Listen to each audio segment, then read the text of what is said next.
하겠습니다. 문재인 정권의 언론 장악을 말한다라고 해서 오늘 KBS 공영방송 노조위원장인 성창경 노조위원장님하고의 라이브 방송을 여러분들에게 중계를 해드리도록 하겠습니다. 문재인 정권의 방송 장악에 대한 우려가 커져가고 있습니다. KBS와 MBC 경영진을 교체하려는 움직임이 구체화되고 있고, 이런 가운데 방송들은 점차 정권의 취향에 맞는 프로그램이나 보도를 하고 있어서 사실상 방송 장악이 이루어졌다는 평가도 나오고 있습니다. KBS 공영노동조합이 어제 성명서를 또 발표했습니다. 5.18 광주 민주화운동 관련 다큐멘터리를 뜬금없이 주말 저녁 황금 시간대에 방송을 한 데다가 최근 자사 프로그램들이 문재인 대통령의 입맛에 맞도록 편성되거나 방송되고 있다는 문제의 지적이었습니다.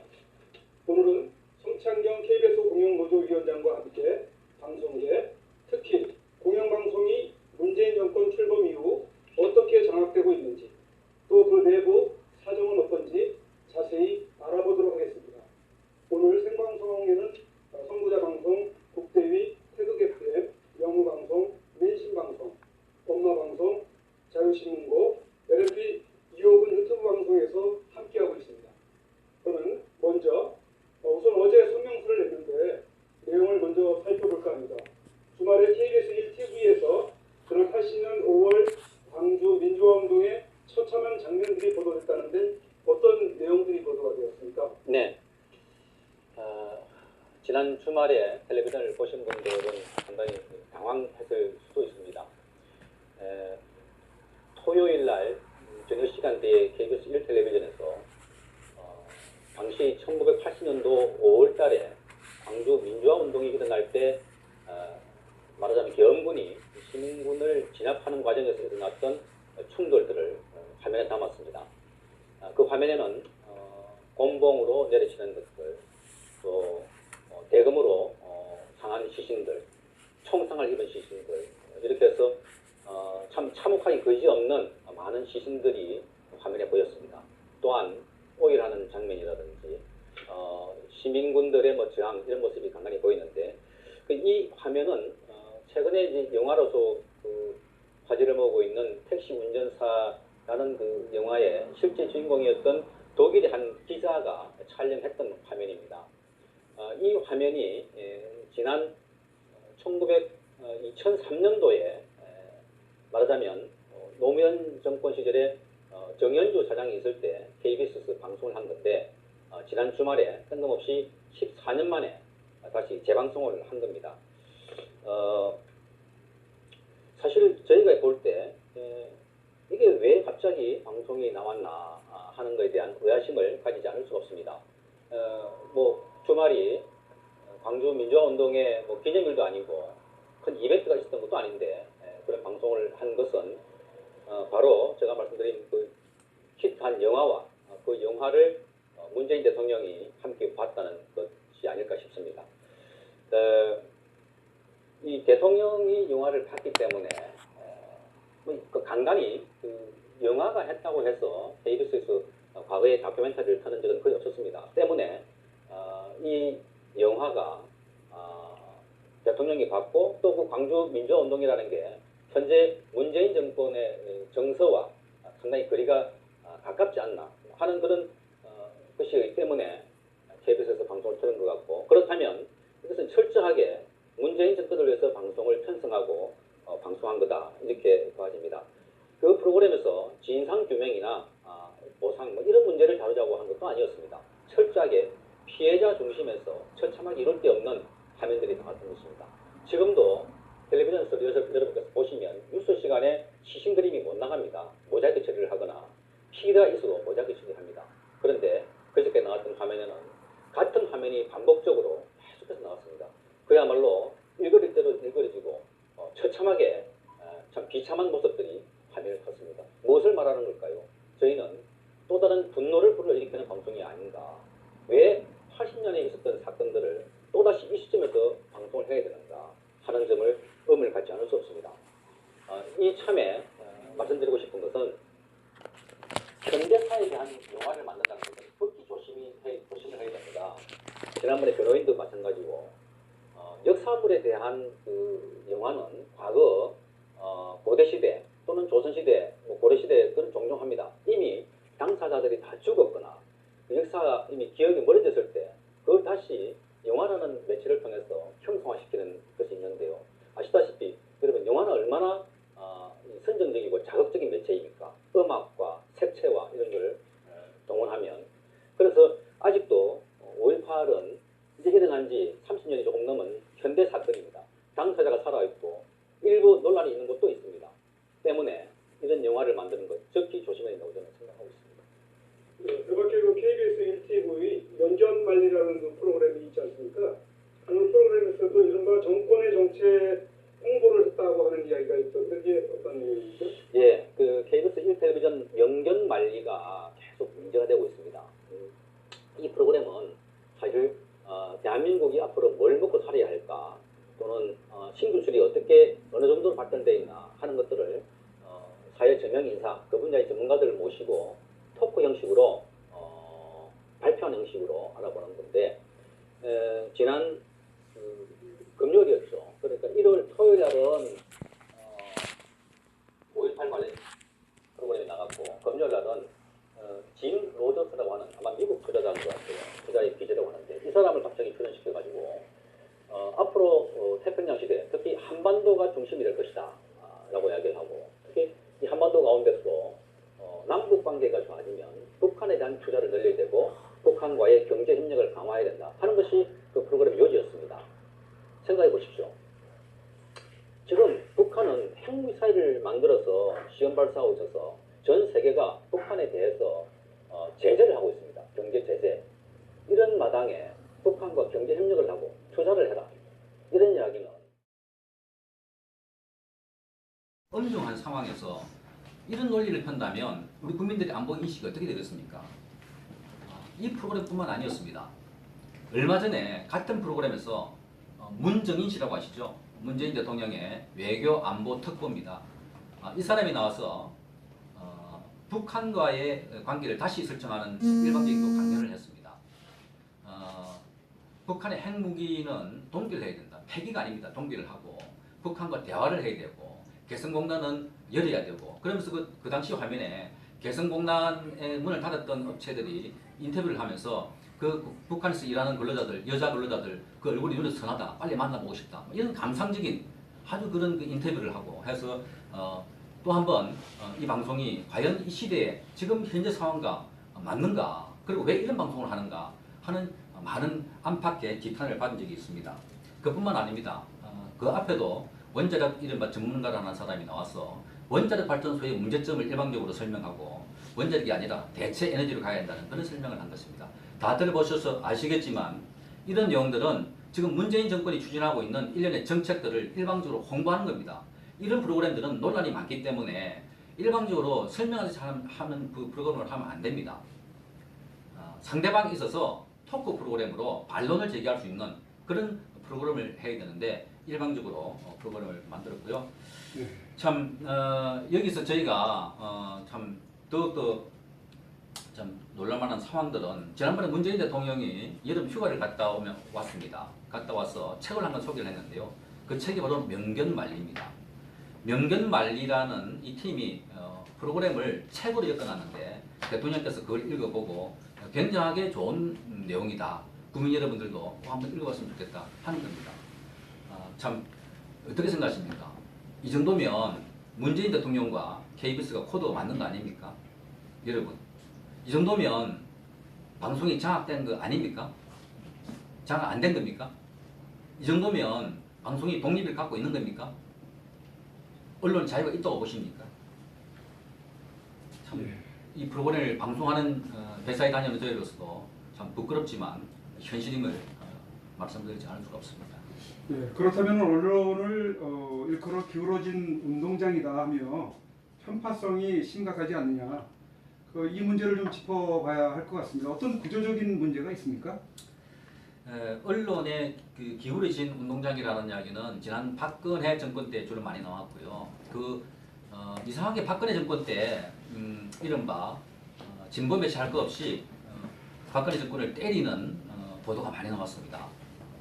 댓글도 심하게 욕설하는 게 많이 나왔었고요. 뭐 그건 뭐 그렇다 치더라도 그 박근혜 대통령의 탄핵 과정에서 여러분 기억하실지 모르겠지만 언론의 중립성 또는 공정성, 객관성 완전히 저는 무너졌다고 봐집니다. 그래서 박근혜 대통령의 탄핵 과정을 많은 사람들이 언론의 난이라고 하지 않습니까? 극치가 박근혜 대통령 7시간, 청와대 7시간 세월호 무너질 때 뭐 했냐 하면서 얼마나 많은 추측 보도를 냈습니까?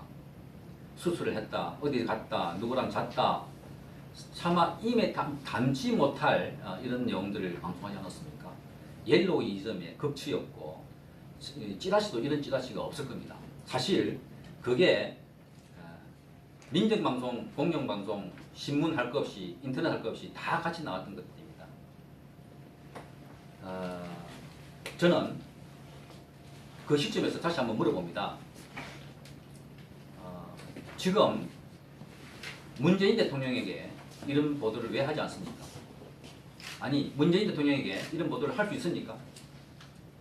문재인 대통령의 정책이 잘못되었거나 문제가 있을 때 박근혜 대통령에게 그렇게 가혹하게 됐던 잣대만큼 기자 여러분들, 언론인들이 할 수 있습니까? 박근혜 대통령에게만 그렇게 했던 특별한 이유가 무엇입니까? 저는 이해가 되지 않습니다. 언론 학에서도 찾아보기 힘든 선정적이었습니다. 당시에 KBS만 보더라도 하루에 보통 방송 시간이 45분 동안입니다. 9시 뉴스가. 숱한 시간을 밤 10시 넘어서까지 10시까지 했습니다. 특집 뉴스라고 했어. 그리고 주말마다 촛불 집회가 열릴 때마다 특별 생중계를 했습니다. 그리고 촛불 집회가 서울 광화문에서 열리고 대전에서 열리고 부산에서 열리고 대구에서 열리고 광주에서 열리면 서울 보도를 누구누구 기자가 했습니다 하고 보도합니다. 또 이어서 부산의 촛불 집회를 누구누구 기자가 보도합니다. 대구 집회를 누구누구 기자가 보도합니다. 이런 식으로 4개, 5개 똑같은 내용을 반복해서 보도합니다. 그리고 촛불 집회가 그렇게 선진화적이고 집회 문화의 선진화를 이뤘다고 칭찬하는 기사가 많았습니다. 어린 손자부터 할아버지까지 손을 잡고 나왔다고 보도를 합니다. 자, 그러면 왜 태극기 보도는 그렇게 보도하지 않습니까? 태극기 집회는 보도하지 않습니까? 태극기 집회도 국민들입니다. 태극기 집회도 엄연하게 주권을 갖고 있는, 투표권을 갖고 있는 대한민국의 국민들입니다. 그분의 의견과 그분의 정치 견해는 왜 무시합니까? 흔히 공영방송을 비롯해서 언론은 소수자에 대해 배려를 해야 한다고 합니다. 당초 초기에 촛불 집회가 모이던 사람이 적다고 합니다. 오케이. 그러면 소수라고 봅시다. 왜 소수에 대한 배려를 하지 않습니까? 왜 보도도 하지 않습니까? 지금 언론 문제를 할 때 저는 2가지 프레임이 있다고 봅니다. 사실 지금 보수와 진보 프레임은 사라졌습니다. 박근혜 대통령이 탄핵받아 버려서 보수는 함께 사라졌습니다. 보수가 어떻게 취급당하고 있냐면 박근혜 대통령이 구속됨과 동시에 적폐 또는 개혁 대상, 구악 이런 식으로 치환이 되어버립니다. 그리고 진보는 선이고 옳은 것이고 착한 것이고 개혁 주체고 엄연한 국민의 절반이고 또 정치의 카운트로서 있는 보수 세력들을 적폐로 몰아버리는 이런 언론 작태 아주 잘못됐습니다. 저는 언론에 있지만 이것 빨리 시정해야 되고 이런 정파석에서 벗어나지 못하면 대한민국은 굉장히 퇴보할 수밖에 없다 하는 말씀을 드립니다. 네. 그 현재 정권이 내부 구성원들을 충동질해서 파업 등을 일으켜서 경영진을 교체한다는 등 여러 가지 시나리오가 있는 것 같습니다만 어떻게 보시는지요? 예, 뭐 여러분께서도 그 언론을 통해서 잘 알고 계시겠지만 문재인 정권에 들어서서 KBS와 MBC 경영진을 바꾸려고 무척 애를 쓰고 있습니다. 잘 아시겠지만 방송 매체, 특히 공영방송은 굉장히 중요합니다. 쿠데타가 일어나거나 전쟁이 일어나도 제일 먼저 점령하는 곳이 방송국입니다. 그만큼 방송 매체를 통해서 자기들의 행동이나 주의나 주장들을 전파할 수가 있고 알릴 수가 있고 또 합리화시킬 수가 있습니다. 그런데 아시다시피 KBS와 MBC 두 방송사의 경영진들은 방송법에 따라서 임기가 보장된 사람들입니다. 그런데 정권이 바뀌자마자 또는 바뀌기 전부터 문재인 대통령은 공영방송의 사장들이 많이 무너졌다. 공영방송이 많이 무너졌다라고 말하면서 적폐에 극에 달한다 라는 말까지도 했습니다. 그 이후에 민주당에서 KBS와 MBC 경영진을 교체해라는 소리를 구체적으로 공개적으로 했고요. 방송통신위원장 이호성 씨도 청문회 전과 취임 이후에도 방송사의 적폐, 방송사의 구조적 문제가 있는 것 같아 필요에 따라서는 경영진을 교체된다고 하고 공공연히 해왔습니다.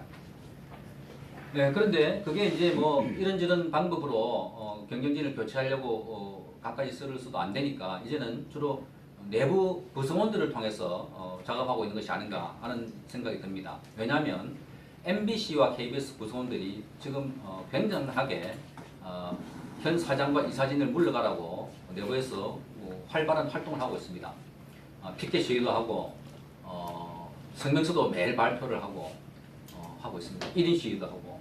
그런데 MBC는 얼마 전에 상당수 직원들이 파업을 결의를 하고 파업에 들어갔습니다. KBS는 기자협회가 중심이 돼서 이미 파업을 결의했고 그 시기는 비상대책위원회에게 일임한다고 되어 있습니다. 자, 방송사 사장을 바꾸기 위해서 외부의 힘이 안 되니까 내부적으로 동원하는 것 같은 느낌이 듭니다. 과거를 한번 볼까요? 옛날 노무현 정권 때 마치고 이명박 정권으로 넘어왔습니다. 당시에 정현주 사장이 KBS 사장이었는데 이명박 정권 때 정현주 사장은 임기가 1년 이상 남아 있었습니다. 그런데 무리하게 퇴진시켰습니다. 뭐 이런저런 조사를 해서 업무상 배임인가요? 뭐 그런 그 부실을 잡아서 사퇴를 한 거죠. 그럴 때 그 당시에 야당, 지금 여당이죠. 극렬한 저항을 했습니다. 그 당시에 지금의 노동조합, 언론 노조죠. 이른바 좌파 성향 노조들 극렬한 저항을 했습니다. 시끄러웠습니다. 그런데 정권이 바뀌고 나니까 그대로 하고 있습니다. 바꾸라는 겁니다. 교체하라는 겁니다. 아니 이제 이런 문재인 대통령이 이런 것들을 다 부패라고 하지 않았습니까? 그리고 이게 이런 것들은 과거의 정권에서 이제 우리가 참 보기에도 안쓰러운 것도 아닙니까? 이제는 고쳐야 되지 않습니까? 그럼 내가 하면은 로맨스고 남이 하면은 불륜이란 말, 내로남불 이런 것 해당되지 않습니까? 이제 국민소득이 3만 불 가까이 돼가고 선진국이면 정말 보수 정권에서 진보 사당도 있고 진보 정권에서 보수 사당도 있어서 제대로 견제도 하고 그게 선진국 아닙니까? 미국을 한번 보십시오. 그 시끄러운 트럼프도 언론과의 관계가 불편합니다. 그렇다고 언론사를 쫓아내거나 문 닫지 않습니다. CNN 보십시오. 네? 기자가 질문하려고 그러면 질문도 안 받아준다. 당신 나가라 그러고 거꾸로 CNN 기자들은 트럼프 따라다니면서 묻습니다. 어떻게 생각하냐고. 이 조치를 왜 취했냐고. 이런 게 건강한 언론 아니겠습니까? 그런데 우리는 대통령이 바뀌면 사장도 자기 사람을 가르쳐야 되고 그래서 그 사람을 통해서 자기 입맛에 맞는 방송을 한다면 우리 국민들 얼마나 지력이 높아졌고 수준이 높아졌습니까? 그거 모르겠습니까? 이제 이런 구태들은 제발 좀 끝내줬으면 좋겠다 하는 생각입니다. 예. 그리고 하나 더 말씀드리고 싶은 거는 아까 말씀드렸다시피 내부 구성원들을 충동질해서 사장과 이사진들 퇴진운동을 벌인다고 그랬는데요. 오늘도 KBS 본부 노조는 기자회견을 열고 KBS 이인호 이사장에 대해서 이른바 비리가 있다고 밝혔습니다. 무슨 내용인가 하면 이 어른이 회사에서 제공하는 관용 차량을 타고 있습니다. 그 관용 차량을 얘들이 조사를 했는데 보니까 이사회가 열리지 않는 날에도 관용 차량을 탔다는 겁니다. 그러니까 KBS 이사장은 이사회가 열리는 날에만 타라는 그 이야기인 같죠. 그런데 이사장 말씀은 KBS 이사장은 비상임이지만 각계각층의 사람을 만나야 되고 또 의견을 들어야 되고 그래서 그게 다 이사장으로서 직무에 관련된 일이다 라고 말합니다. 그런데 노조는 뭐 저녁에 공연 보러 갔던 일, 무슨 일까지 다 조사해가지고 공격하고 있습니다. 그래서 이게 김영란법 위반이다. 그래서 고대영 사장도 그런 차를 쓰게 했으니까 뭐 그렇다 이런 이야기를 하는데요. 사실 사람을 쫓아보내기 위해서 이런 저런 방법을 다 쓰고 있지 않습니까? 사실 취소를 합니다. 그 앞에는 어떤 일이 있었냐면 KBS 이사회가 압박하니까 안 물러나니까 모 이사가 변호사로 있는 사무실에 찾아가서 그 앞에서 피켓을 들고 물러가라고 시위를 합니다. KBS에서 일어난 일, 이사의 그 사무공간, 일터입니다. 작업장입니다. 거기까지 확대해서 시위를 합니다. 사람으로서는 하지 말아야 할 일들을 하고 있는 거죠. 네. 참 이것이 오늘 KBS에 일어나고 있는 일들인데 사실 제가 설명 다 못 드렸지만 안에서 피 터지게 정말 싸우고 있습니다. 저희 같은 수가 적은 공룡 노조 이런 하고 숫자 많은 노조하고는 참 비교가 되지 않습니다. 그들의 압박이랄까요. 예, 그 방송국에는 수많은 직원들이 있을 텐데요. 모두가 이렇게 좌파 성향 또는 친정부적인 성향을 갖는다는데 언론 이해가 되지를 않는데 왜 그렇습니까? 많은 사람들이 KBS에 이런 그 구조적인 문제가 있는 줄 잘 모릅니다. 제가 다시 간단하게 설명을 올려드렸습니다. KBS 안에는 노동조합이 3개가 있습니다. 전체 직원이 한 5,000명 좀 줄여서 4,000명 좀 넘는데요. 5,000명이 잘 안 됩니다. 4,000명 좀 넘는데 원래 노동조합이 하나 있었습니다. 이 노동조합 하나 있다가 좌파 정권을 거치면서 이명박 정권이 탄생할 즈음에 이른바 좌파 성향의 언론 노조가 생겼습니다. 좌파 성향의 언론 노조. 그리고 원래 있던 노조는 이념이 거의 이념 성향이 약합니다. 뭐 보수나 진보 이런 색깔이 약하고. 그래서 그 좌파 성향의 노조가 생겨서 굉장히 정치적으로 사내에 시끄럽게 할 때 그때 저희도 공룡 노조라는 것을 만들었습니다.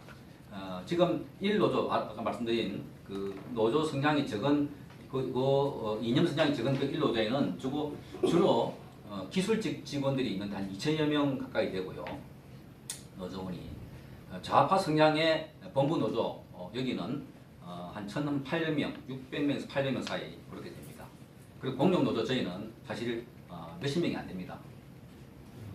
주로 공룡 노조는 나이가 좀 든 고참들이 이런 좌파로부터 세상을 구하자 해서 나섰던 거고요. 그런데 이 세 개의 노조가 구성이 어떻게 되냐면 아까 말씀드렸다시피 1노조 이념성이 약한 옛날 그 노조는 PD가 주로 있는데 좌파 성향의 본부 노조는 기자와 PD의 한 80% 내지 90% 가까이 거의 대부분이 거의 가입되어 있습니다. 왜 그러냐면 과거 진보 정권 때 노무현 대통령 때도 주로 정현주 사장이 그런 진보 매체에서 특채를 많이 뽑았습니다. 대거. 그리고 그 사람들이 중심이 돼가지고 회사를 돌아가고 그게 진보 정권이 한 10년 됐지 않습니까?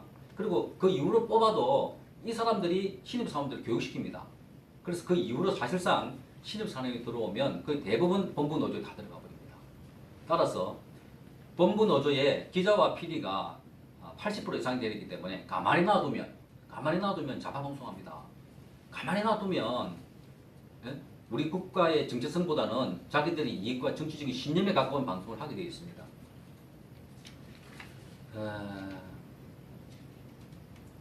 또 이 그 언론 노조는 그 민노총 산하에 있습니다.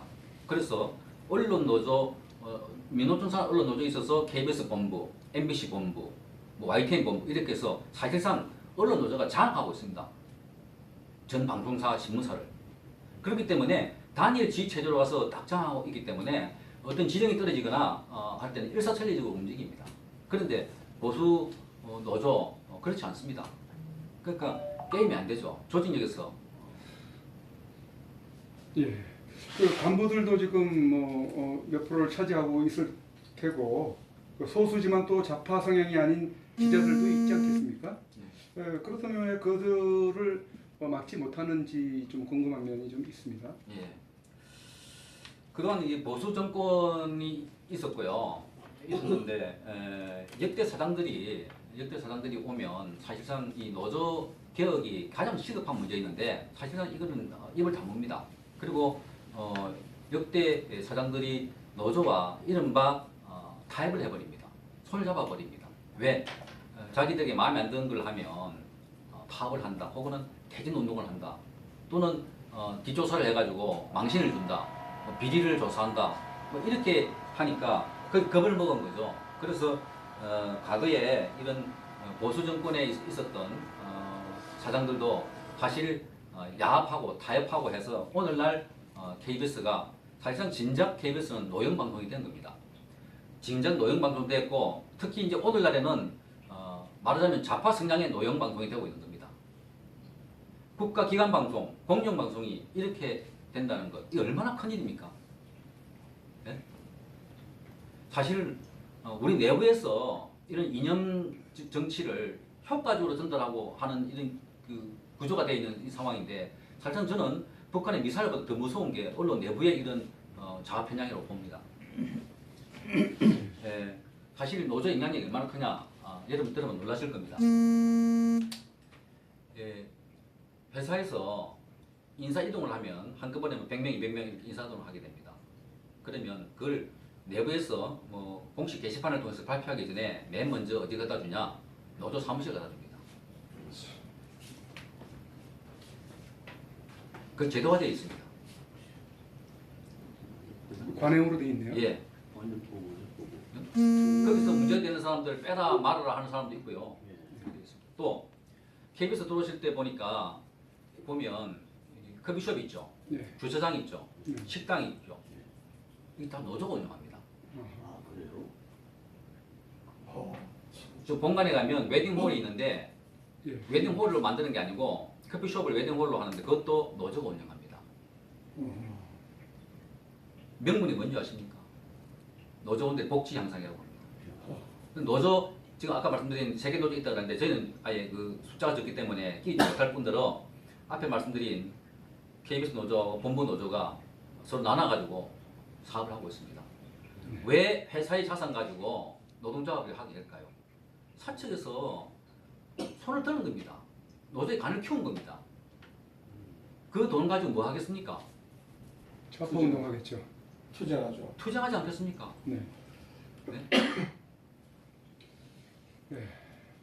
좀 전에도 잠시 언급을 하셨었는데 언론 노조가 이사의 직장을 찾아가거나 심지어 집으로 찾아가서 창피 주기 등 이른바 치졸한 작전을 많이 사용한다고 했는데 추가로 더 이렇게 뭐 어느 정도인지 구체적으로도 하실 말씀 있으면 해주시죠. 네, 그 이제 이사회하고 그 사장들에 대해서는 뭐 그 법인카드도 다 조사하고 뒷조사도 다 하고 아까 말씀드린 그 이사장 같은 경우는 차를 어디서 세웠다는 거 사진 다 찍어가지고 드러냈어요. 그런 것보다 그것도 심각하지만 저희는 이 노조 입김이 뉴스 방송에 영향을 많이 미친다는 것을 좀 말씀드리고 싶어요. 이를테면 어제 KBS 게시판에 올라온 글인데요. 홍준표 자유한국당인가요? 대표께서 김대중 전 대통령 서거 8주년 추도식에 갔었죠. 거기 가서 이 어른이 이렇게 줘보는 장면이 나와요. 이렇게 네. 뭐 자는지 묵상하는지. 그런데 그 화면을 더 타이트하게 클로즈업 했습니까? 클로즈업 하지 않는다고. 아. 그러니까 어떤 기자가 그거를 인터넷에 올렸거든요. 아. 눈 감고 있는 장면을. 그리고 뭐 자고 있는 이런 게 아니라 이를테면 눈 감고 있는 뭐 홍준표 대표 뭐 이렇게 하고 그랬는데 그래 이제 맨 처음에 이 기자가 더 타이트한 장면을 가져왔고 또 뭐 자막도 좀 더 세게 쓰려고 그러니까 그 간부가 그 특정 정치인을 그렇게 하는 게 옳지 않다. 그러니까 클로즈업 쓰지 말고 그냥 눈 감고 있는 정도는 표현하면 좋겠다. 이러니까 오늘 그 전날, 그 다음날 바로 글을 올려가지고 그 KBS에 지금 적폐를 떨쳐버리고 과거에 잘못된 보도를 청산하려고 하는데 바로 이런 사람들 때문에 당신 때문에 그쪽이 실명을 했어요. 그 간부 이름을 네. 때문에 못하고 있다. 이렇게 비난하고 있습니다. 그리고 그 댓글에는 그 임명장을 받은 지 얼마 안 됐는데 잉크도 마르지 않았는데 벌써 그런 짓을 하고 있냐. 후배들에게 부끄럽지 않나. 아주 그 후배가 그렇게 쓴 거예요. 그 간부 보고. 자, 이런 상황에서 어지간한 사람 아니면 기자들이 썼던 원고나 이런 걸 수정할 수 있겠습니까? 자유롭게. 물론 제도적 단계에 있습니다만은 이런 성명서에서 그렇게 공격하고 때리면 위축되지 않을 수 없겠죠. 그러니까 최근에 그 인터넷에서 우종창 기자가 뭐 대반전이 됐다 하는 그런 기사가 나왔지 않습니까? 그, 네, 네. 이재용 재판 과정에서 보니까 문체부 과장 이야기 보니까 그 위에 국장 이야기하고 다른 거고 그다음에 특검에 주장하고 완전히 뒤집는 거다 이런 나오는데 이를테면 KBS 같은 경우 그런 기사가 이런 분위기 같으면은 기사가 나올 수 있겠습니까? 취재가 가능하겠습니까? 그러니까 제가 지금 말씀드리고 싶은 거는 언론을 장악하는 거는 외부에서 권력으로 자본으로 하는 거는 그거는 아주 고전적인 방법이고 지금 잘 안 통합니다. 지금은 제일 심각한 거는 내부입니다. 언론사 내부에 있는 특정 단체, 특정 노조 이런 사람들이 장악을 하면 그건 언론 자유라는 이름으로 마음대로 보도가 가능하고요. 외부의 간섭이 아니기 때문에 자유로 갑니다. 그런데 문재인 정권에서 지금 MBC와 KBS를 이렇게 공격하는 것도 왜 애들 마음대로 못하게 자유를 막냐 이겁니다. 그 자유가 무슨 자유입니까? 좌파로의 자유, 좌편향으로의 자유 아니겠습니까? 그동안 그 역대 정권, 보수 정권이 여러 번 거쳐갔는데 그러면 그동안 왜 언론 노조에 대한 견제를 하지 못했던 것일까에 대한 궁금증이 있습니다. 좀 중복되는 어떤 질문일 수가 있는데 아까 예 말씀을 설명드렸고요. 조금 하셨었죠? 예, 예. 아 예, 그럼 그걸로 대체하는 걸로 예, 하고요. 그리고 이렇게 이제 이왕 또 이렇게 말씀을 지금 해주셨으니까 최근 언론의 그 보도 행태에 대해서 좀 한번 말씀을 들어보죠. 문재인 정권 출범 이후에 언론의 보도 행태도 문제가 많다고 많은 사람들이 지적을 하고 있는데 거기에 대해서 좀 말씀을 좀 해주시면 좋겠습니다. 여러분께서 요즘 문재인 대통령 보면 얼마나 부드러운 사람이고 얼마나 다정다감한 사람이며 착한 사람이고 얼마나 탈권위적인가를 알 수 있겠죠. 그게 최근에 언론에 만들어낸 이미지들입니다. 한마디로 박근혜 대통령의 반대로 하면 다 기사가 돼요. 이런 잔에 커피 마시면 문재인 대통령이 이런 잔에 커피 마신다고 그게 일면 사진에 크게 신문에 나왔지 않습니까? 테이크아웃 잔 예. 직원들하고 그리고 깍듯이 90도로 절하고 아픈 사람도 껴안아주고 그 구도가 헤어졌다고 이게 대한민국 정책입니까? 이게 대한민국 살아갈 방향입니까? 지도자는 이런 이미지에 묻혀 있으면 안 됩니다. 그렇습니다. 이런 이미지에 묻혀 있는 사람도 주로 어떤 사람들이 아십니까? 과거의 히틀러, 스탈린 그런 사람들도 히틀러 얼마나 이미지를 좋아했습니까? 이거 완장차고 하이 히틀러 그렇지 않았습니까? 그러니까 그 최근에 대통령께서 많이 노출되고 있는 거는 이거는 기사가 아니라 가십거리입니다. 이거는 대한민국의 결정 방향과 대한민국 먹거리와 우리의 정체성과 우리의 안위에 관계되는 문제가 아닌데 언론은 유독 여기에 주목하고 있습니다.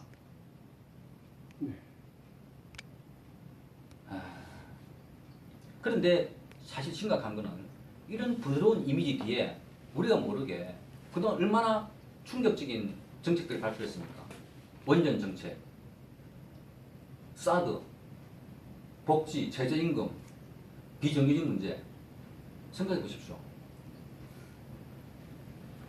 이런 것들이 부드러운 이미지 앞에 가려져 가지고 나와도 기자들은 이거의 문제점을 지적하거나 이거의 정책의 잘못된 점을 지적하는 것보다는 자칫 문재인 대통령이 소통 잘해, 친서민적이야 여기 포커스 맞추는 것 같습니다. 느낌에는 이게 사실 무서운 겁니다. 저도 기자지만 기자들은 팩트를 봐야 됩니다. 상황을 봐야 됩니다. 그런데 지금 이미지를 보고 있습니다. 그 이미지를 누가 만들고 있습니까? 모르긴 해도 탁현민 씨가 만든다고 그러지 않습니까?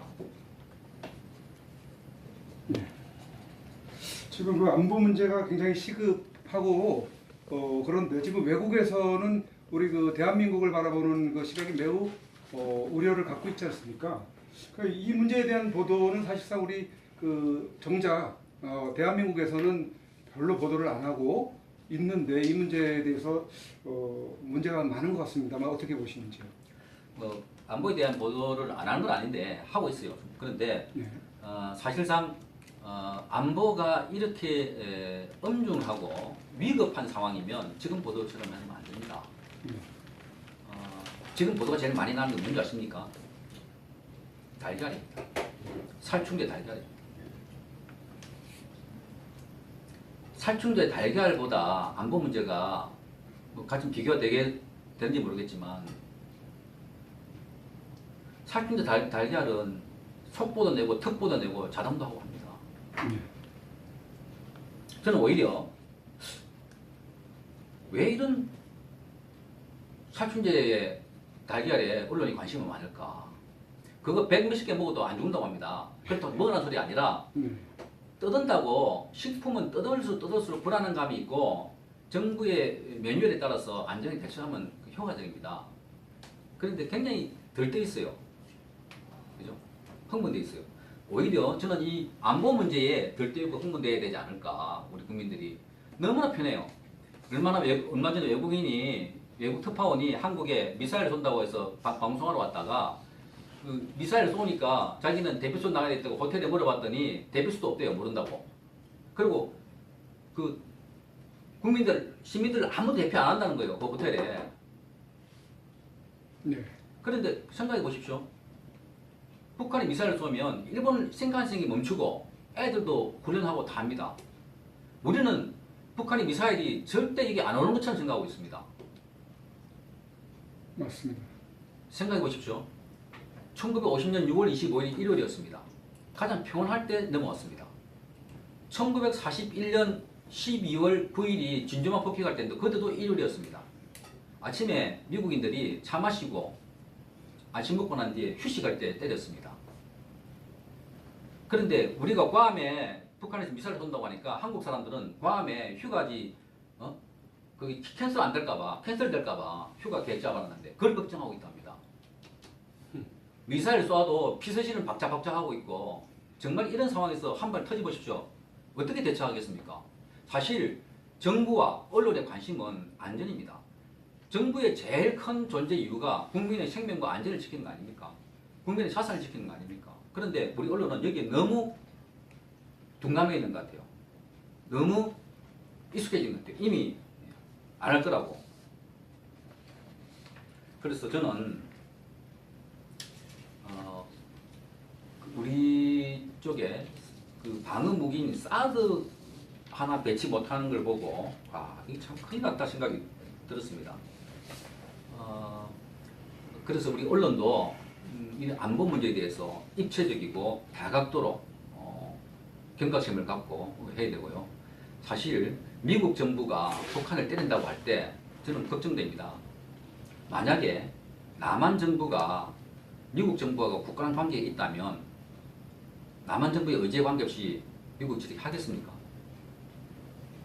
그런데 미국 정부는 때린다고 하니까 남한 정부의 대통령은 우리의 허락 없이는 안 된다 이렇게 합니다. 그걸 밖으로 떠들어야 될 영웅들입니까?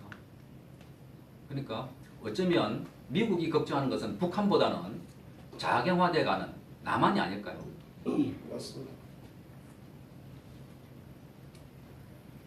예. 지금 군의 사기가 많이 떨어져 있을 것 같습니다. 전에 그 성주에서도 보면 민간인이 군을 검문하는 그런 그 사태가 벌어진 이후에 또 최근에 그 고위 군 장성에 대한 어떤 문제가 지금 대두가 되고 있는데 지금 군의 사기가 그 어느 때보다도 높아야 하는 이때가 아니겠습니까? 지금 그러나 군은 그렇지 못하는데 어떻게 보시는지요? 언론인으로서 군을 평가하긴 뭐하지만 어쨌든 이 군에 대한 기사는 더 많아야 되겠다 생각을 하고요. 다만 한 가지 얼마 전에 그 공감병에 대해 갑질했다고 유권대장이 옷을 벗는다, 뭐 입건한다 이런 거를 볼 때 사실 좀 안타까운 마음이 굉장히 많이 들었죠. 그 어떤 갑질을 했는지 뭐 뉴스를 보면 뭐 해서는 안 되는 짓을 했죠. 그런데 언론의 보도 행태를 보면 굉장히 선전적입니다. 그 후에 또 있더라 하고 이제 딴 걸 쫓아다닙니다. 갑질. 예, 그렇습니다. 네? 그거 외에 육군밖에 그런 게 아니고 해군도 있다 어디도 있다 이렇게 쫓아다닙니다. 이건 뭡니까? 군 사기를 꺾는 거 아니겠습니까? 그리고 공감병에 대한 군에 대한 갑질 정도는요. 그 명확하지 참 애매한 분도 있어요. 명령을 하거나 지시를 해야 되는 상황에서 상대방이 기분 좋게 명령을 내릴 수 있겠습니까? 상대방이 기분 안 나쁘게 지시를 할 수 있겠습니까? 그죠? 그리고 우리 사회에 이 갑질이라는 용어가 너무 많아요. 네. 언론이 너무 많이 쓰고 있어요. 갑질. 세상을 갑과 을로 나누면요. 못 삽니다. 싸움터가 됩니다. 집에서도 갑과 을로 나누면 아버지가 자식 보고 갑질한다고 그럽니다. 자식이. 그렇지 않겠습니까? 3, 40년 동안 나라를 지키기 위해서 별을 달았던 분인데 불명예스럽게 나간 건 안타깝고 그분이 갑질을 했다면 거기에 대한 응당한 뭐 처벌을 받아야 되겠지만 그러나 필요 이상으로 선정적인 보도로 우리 군의 사기를 꺾는다면 지금 군을 흔히 사기를 묻고 자란 집단이라고 그러지 않습니까? 맞습니다. 북한하고 첨예하게 대립되어 있는 상황에서 네. 군에 대한 보도는 보다 더 신중해야 된다고 저는 그렇게 생각합니다. 현재 잠깐만요. 현재 언론이나 현 정권이 갑질을 하고 있는 거 아닙니까? 뭐 동의합니다. 예. 그 안보나 군의 문제만은 아닌 것 같습니다. 그 원자력 발전 폐기나 복지 문제, 최저임금 등 정책 대부분도 하루 아침에 뒤집어지는 것이 많아 혼란스러운데 이 부분에 대한 언론의 그 보도 상태 또 접근은 어떤지 한번 좀 듣고 싶습니다. 예, 그 문재인 정권이 들어서고 난 이후에 참 걱정이 많이 되는 것은 이런 급격한 정책 변화가 잦다는 겁니다. 대통령은 온화한 이미지고 착한 이미지고 참 이웃집 아이씨 같은데 내놓는 정책들은 굉장히 가격하거나 거칩니다. 자, 생각해 보십시오. 대한민국의 헌법이 바뀌었습니까? 정체가 바뀌었습니까? 공화주의가 아니고 전제주의입니까? 그런데 왜 갑자기 이런저런 정책들이 하루아침에 바뀌고 모든 사람들이 충격받을 만큼 그런 정책을 내놓습니까? 정권이 바뀔 뿐입니다. 그러니까 지금 바꾸는 정책들도 과거 정권에서 충분하게 토론하고 수렴하고 동의하고 합의한 정책이 많습니다. 원자력도 그렇고요. 그런데 어느 날 갑자기 폐지했다가 그 다음에 뭐 위원회 통해서 알아보라 이렇게 발표고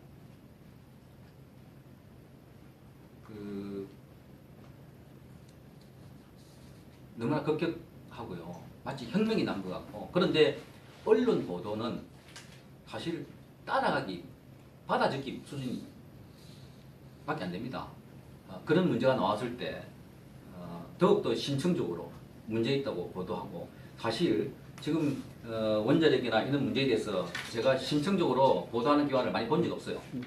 되게 정권 입장을 많이 옹호해주는 매체가 있을 뿐인데 그런 문제들에 대해서도 이야기해줘야 됩니다. 특히 지금 대통령께서는 청년들 일자리 때문에 고민을 하고 계시고 청와대에 상황판까지 만들지 않았습니까? 일자리 상황판. 그런데 지금 매일 쏟아내는 복지 대책이 있지 않습니까? 그건 나중에 이 청년들이 작년, 노년 됐을 때 전부 부담으로 얻는 것들이고 허리 휘게 하는 것들입니다. 어떤 점에서는. 그래서 거기에 대한 면밀한 검토와 협의도 하고 토론도 하고 그거 좋아하는 토론을 왜 안 하십니까? 그렇게 해서 국민들도 좀 수긍이 되고 안심이 되는 그런 정책을 놓아야 되는데 거기에 대한 언론의 보도도 지극히 약합니다. 그냥 발표하는데 받아듣는 그런 기사가 많습니다. 그래서 그래서 제가 보충 좀 질문을 좀 드리겠습니다. 이 지금 언론 형태가 전부 성향으로 다가가지고 마치 그 자익 지금 뭐 그저 이 정권의 모든 뭐 하수인처럼 이렇게 움직이다 보니까 우리나라가 전부 다 온통 그저 다 잘하는 걸로 돼 있고 여론조사도 뭐 많고 말이죠. 그다음에 뭐 지난 정권은 전부 다 잘못됐다고 해가지고 탄핵까지 됐고 이러다 보니까 국민들이 알고 있는 시각이 너무나 이제는 뭐 전부 삐뚤어져 있습니다. 그래서 태극기 시민들 이렇게 촬영을 좀 하러 가보면 말입니다. 젊은 사람들 강남이라든가 이런데 시각이 전부 다 보는 눈이 싸늘합니다. 싸늘하고 비웃고 뭐 저런 짓을 하고 있냐 하는 식으로 하고 말이죠. 그래서 총체적으로 참 이렇게 된 거는 언론의 책임입니다. 언론이 전부 저 자기가 그쪽으로만 다 치우쳐가지고 잘한다고 하고 잘못하는 거는 뭐 아예 보도 잘 안 합니다. 이번에 문재인 대통령 뭐 미국 갔다 와서 트럼프한테 뭐 저 부당한 대우도 받고 말입니다. 또 국격도 많이 손상시키고 뭐 여러 가지 이런 거를 유튜브에서는 통해서 다 알고 있는데 일반 시민들이 모릅니다. 그게 바로 공영 방송들이 안 해주는 거 아닙니까?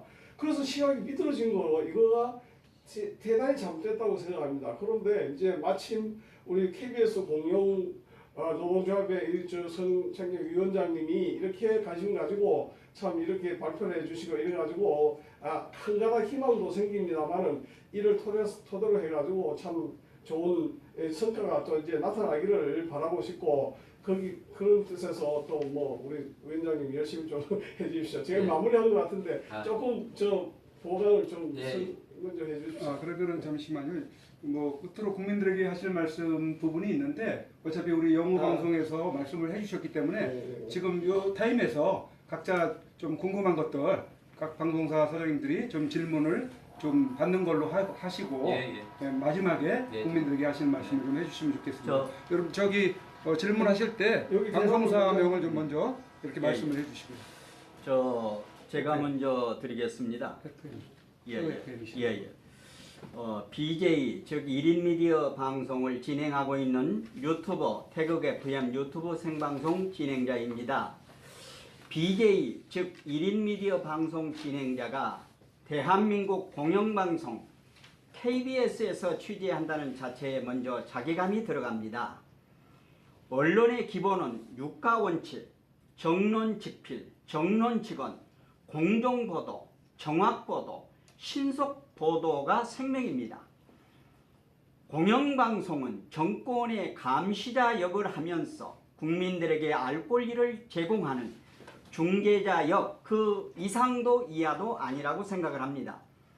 그런데 기존 메이저 언론들이 스스로 제4의 권부, 즉 권력자로서 행사해온 것이 사실입니다.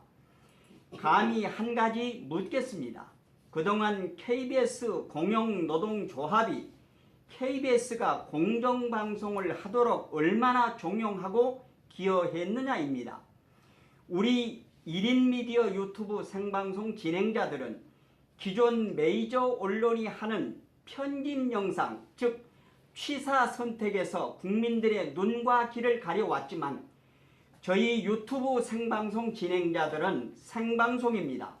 편집을 하지 않고 내보내기 때문에 시시각각 변화하는 살아있는 뉴스를 전 국민과 750만 해외 동포와 전 세계인들에게 내보내고 있는 자부를 갖고 있습니다.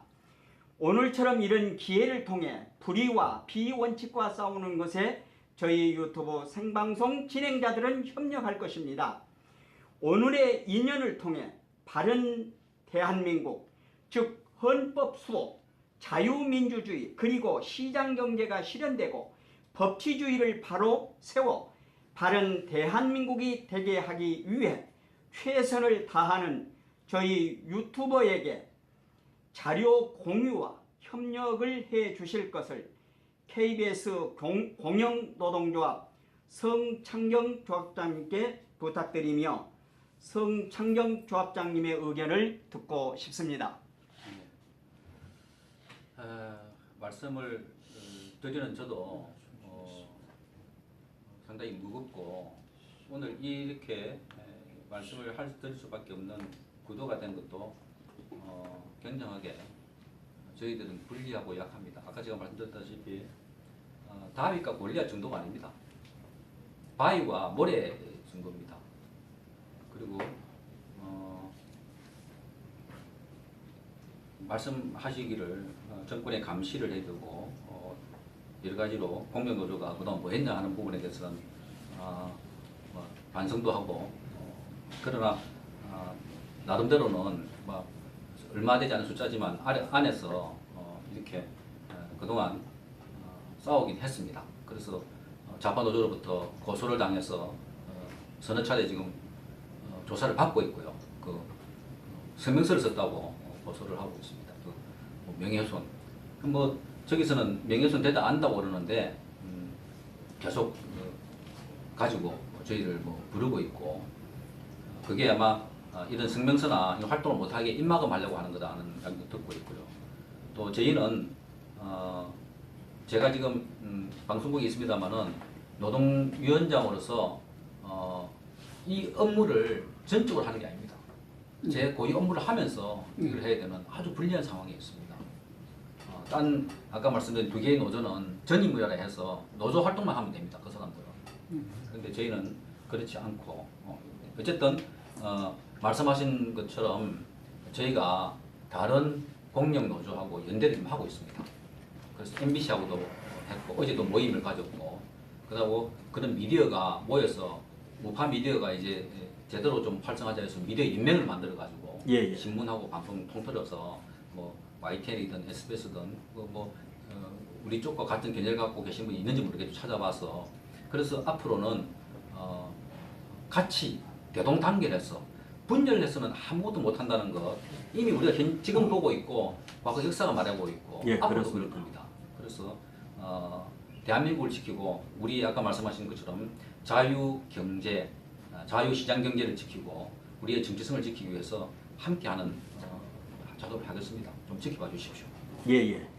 감사합니다. 다른 분 또 질문 있으시면 하시고요. 예, 그러면 제가 먼저 질문하겠습니다. 선구자 방송입니다. 그 영화가 택시라는 영화가 나왔다고 그러죠. 그 거기에 보면 번호판이 310이라는 그 숫자가 들어갔다고 이렇게 누가 말씀하시는 걸 들었습니다. 그것도 우연은 아니지 않느냐, 의도적인 그 남바, 택시 남바가 아니겠느냐. 즉 무슨 얘기냐면은 3월 10일 날 헌재 8인 헌법재판소에 그 박 대통령 탄핵에 있었던 날이 3월 10일 아닙니까? 그런 것들을 의식해서 그 번호판을 그렇게 만든 것 아닌가 이런 생각이 또 들었고요. 그 오늘 그 로비에 여기에 별관 로비에 들어오다 보니까 벽에 그 기자들의 그 성명서 벽보가 붙었더라고요. 거기가 지금 위원장님이 소속돼 있는 노조는 아니죠? 어떤 내용입니까? 기자들도 기자들 518명이 아닙니다. 그게 아까 말씀드린 예. 그 기자 협회가 올린 거고요. 대부분 그 기자들이 좌파 노조에 좌파 신장의 노조에 가입되어 있습니다. 예. 그래서 거기에 보면은 기자들의 인원수가 참여한 인원수가 518명이 있더라고요. 제가 유심히 그거를 좀 봤는데 이게 우연치고는 조금 너무 우연스럽습니다. 5.18하고 어떤 의도적으로 그렇게 그 인원을 좀 맞춘 거 아닌가라는 생각이 들었습니다. 그 노조가 어떤 노조인지 좀 잠시 조금 더 보충 설명을 해주실 수 있나요?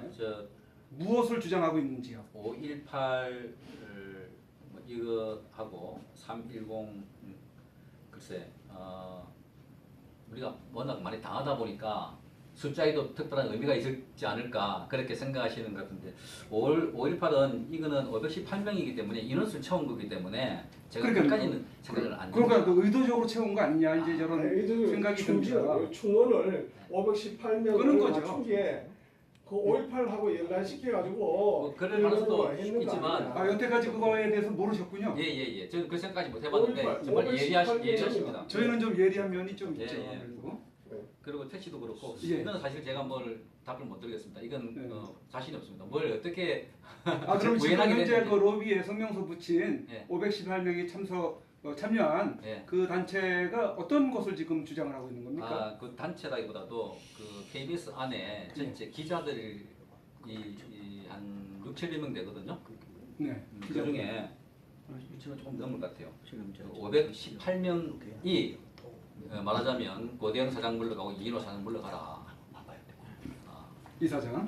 이 사장 물러가고 KBS가 새롭게 변해야 된다. 새롭게 변해야 된다는 거는 지금까지 보수 정권화 있어서의 뭐 그런 그 보수 프렌들리 보수에게 친화적인 그런 방송하지 말고 그 반대 방송을 해라 막 이런 취지 같은데 뭐그 사람들은 보수 뭐 좌파 이런 쓴 게 아니고 옳은 방송이라고 얘기합니다. 자기가 주장하는 건 옳은 거고 보수는 적폐고 그래서 적폐를 청산하고 이제 새롭게 하자 이야기가 하는 그래서 그게 뭐 어제 오늘만 아니고요 계속 올라옵니다. 성명서가 계속.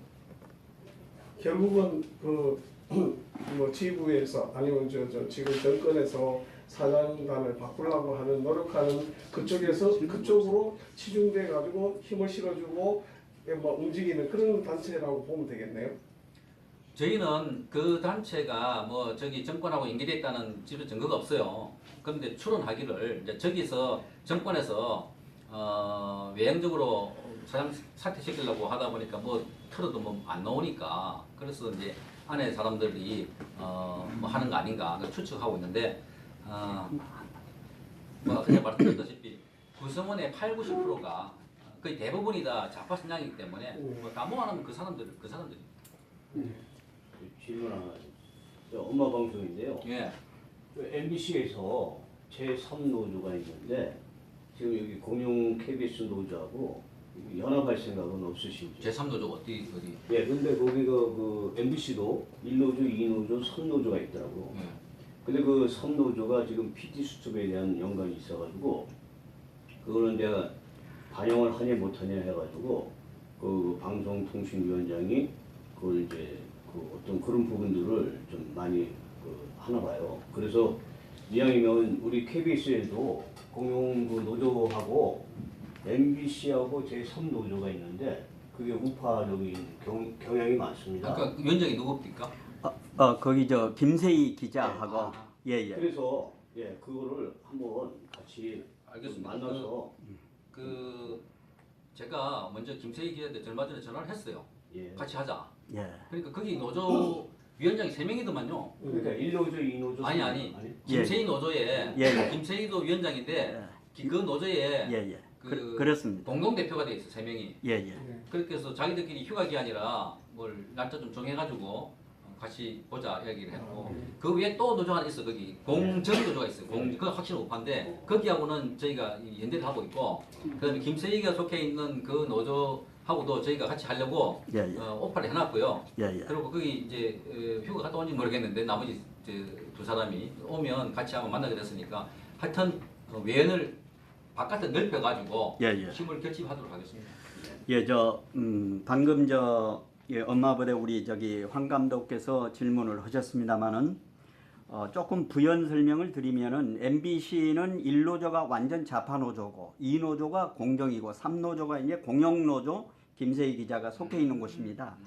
오늘 KBS 공영 노조 우리 성창경 조합장님의 말씀을 듣고 보니까 굉장히 좀 한편 위안이 됩니다.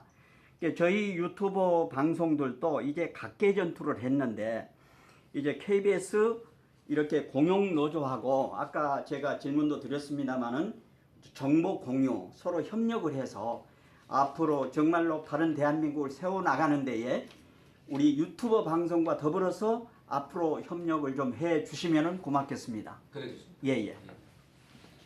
선구자 방송입니다.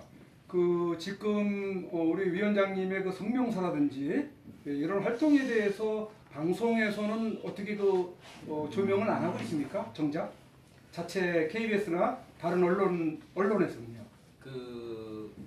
저희가 성명서를 우선 띄우면 사내 게시판을 통해서 다 공지가 됩니다. 그런데 성명서는 노동조합 활동이기 때문에 아마 사측에서 뉴스로 활용하지 않고 왜냐하면 공영 노조도 저희가 이런 성명서를 띄우지만 아까 말한 언론 노조도 더 격한 성명서를 많이 띄우거든요. 그래서 아마 그것도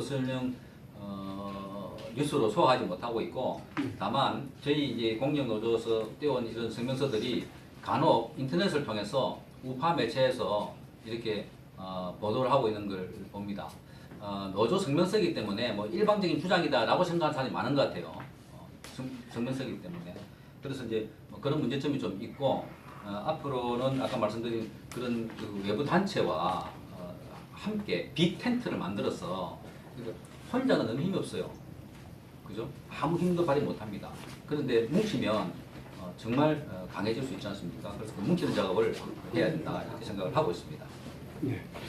지난번 그 전화 통화상에서 인터뷰를 한번 하지 않았습니까? 예. 그래서 그 영상 그 내용을 지금 10만 또 민심방송에서 올린 건 5만 뭐 이 정도 지금 조회를 보이고 있는데 거기서 격려 지지하는 그 글들이 많이 올라와 있더라고요. 그런 내용을 보셨는지 모르겠습니다. 봤습니다. 예, 그런 것들 보시고 어떻게 뭐 좀 힘이 나셨는지 모르겠습니다. 네, 뭐 사실 그 격려받으려고 한 건 아니었는데 예. 격려해 주니까 감사하긴 하지만 사실은 더 어깨가 무겁고 죄송하다 생각되지는데 많은 분들이 오해를 하고 계세요. 뭐를 오해하고 있냐면 KBS 공영 노조에서 이런 성명을 내니까 마치 KBS에서 성명을 내는 것처럼 KBS 전체가 다시 제대로 된 방송을 하겠다고 하는 것처럼 잘못하고 계세요. 예. 그래서 사실 저희는 전체 흐름으로 보면 지극히 작은 숫자고 그래서 거기 저항하고 항거하고 대적하고 있는 단체인데 그분들 글을 읽어보면 이제 KBS에서 이런 걸 하니까 이제 마음이 놓인다 박수 짝짝짝 이런 날을 말씀 나오거든요. 그게 굉장히 가슴이 아파요. 네. 그래 거기서 또 뭐 쓴소리도 또 사실 있지 예, 않았습니까? 예. 그런 부분들은 우리 위원장님께서 사실 위원장님의 그 위치가 제가 나중에 알았습니다만 상당히 하이 레벨에 계신 분이더라고요. 예, 그래서 막강한 어떤 그 영향력을 이렇게 발휘하실 수 있는 위치에 있는 분이시라는 걸 나중에 알게 됐는데 앞으로 정상화되거나 할 경우에 또 더 이 국가를 위한 공정한 방송으로서의 역할을 해주시기를 기대를 하고요. 아까도 잠시 말씀을 하셨는데 다른 방송국하고 지금 연대할 계획은 가지고 계시지 않습니까? 네. 그러면 그 국민들하고의 연대 계획 같은 거는 없습니까? 이를테면 우파 보수 우파 이게 국민들. 거기도 예. 지금 접촉하고 있고 이미 만나고 있고 네.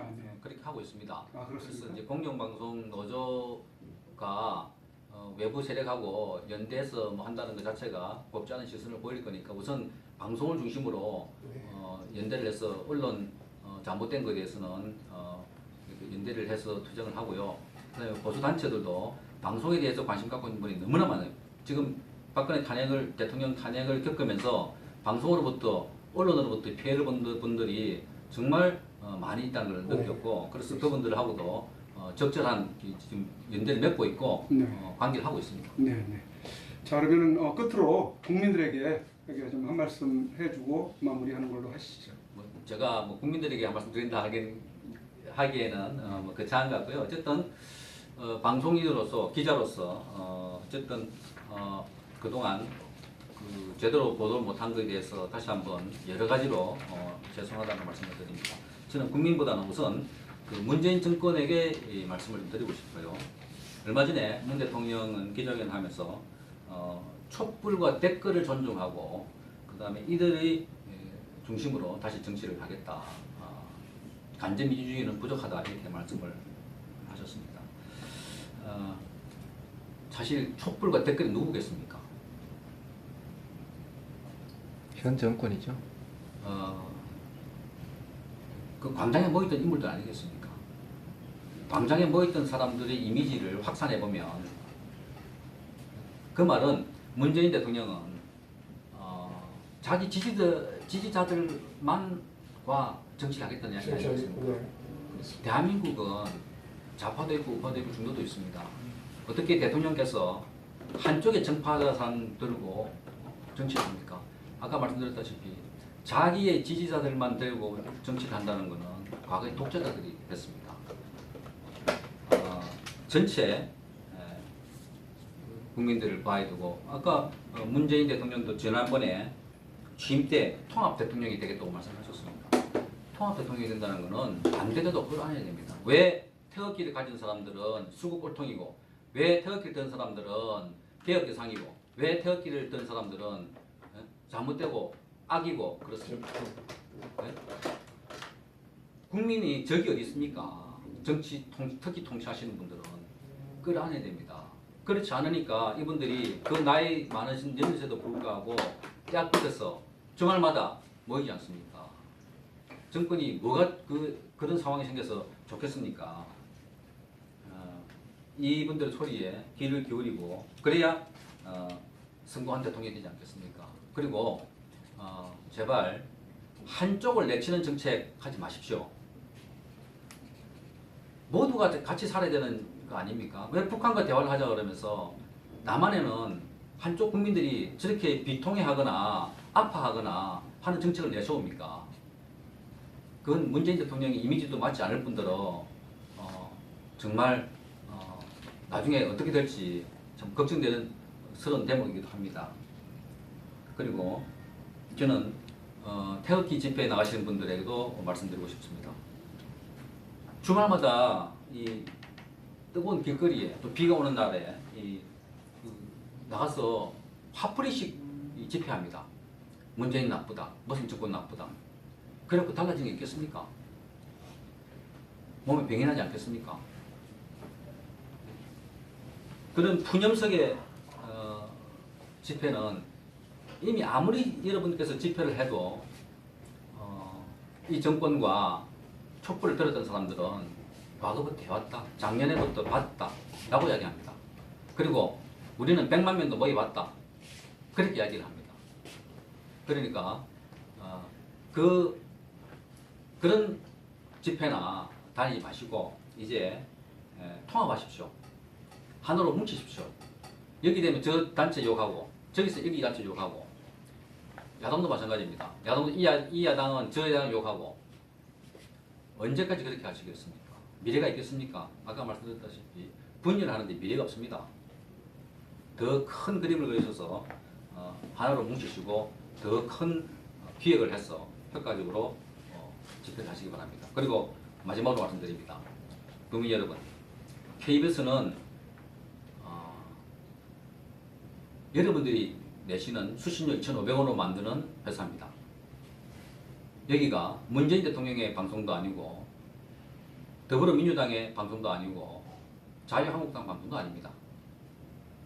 여러분들이 낸 돈이 거의 한 6천억 가까이 됩니다. 그 돈으로 저희 월급 주고 이 건물을 유지하고 합니다. 방송이 잘못됐을 때는 당당하게 요구를 하십시오. 여러분의 방송입니다. 저희는 다만 여러분들이 직접 경영을 못하기 때문에 위탁받아서 여러분 대신해서 경영을 하고 있습니다. 따라서 공영방송 KBS는 정권이 주인이 아닙니다. 정당이 주인이 아닙니다. 시민단체가 주인이 아닙니다. 국민 여러분 모두의 자산입니다. 따라서 공영방송에 대해서 적극적인 의견을 피력하십시오.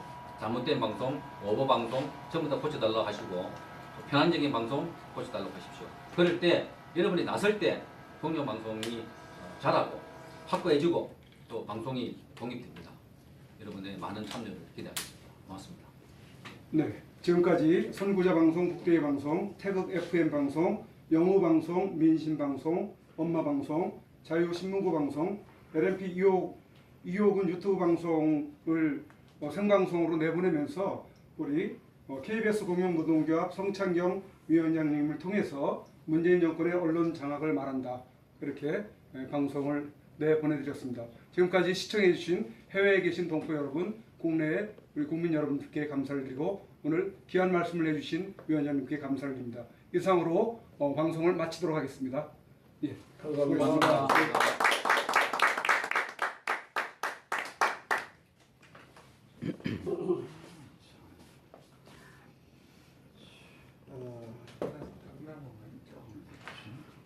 내가 드릴게. 네, 시청자 여러분 잘 보셨죠? 오늘 귀한 말씀 해주신 성창경 KBS 공영노동위원장님 대단히 감사합니다. 그리고 앞으로 이를 토대로 해서 우리 우파 모든 이제 방송들이나 또 이런 개인 유튜브 방송들 다 협심 단결하고 협력해서 좋은 나라가 될 수 있도록 이렇게 이끌어 나가기를 희망합니다. 여러분도 적극 동참해 주시고 성원해 주시기 바랍니다. 감사합니다. 존경하는 국민 여러분, 그리고 750만 회회 동포 여러분, 태극 FM 유튜브 생방송을 이제까지 시청하셨습니다. 다음 태극 FM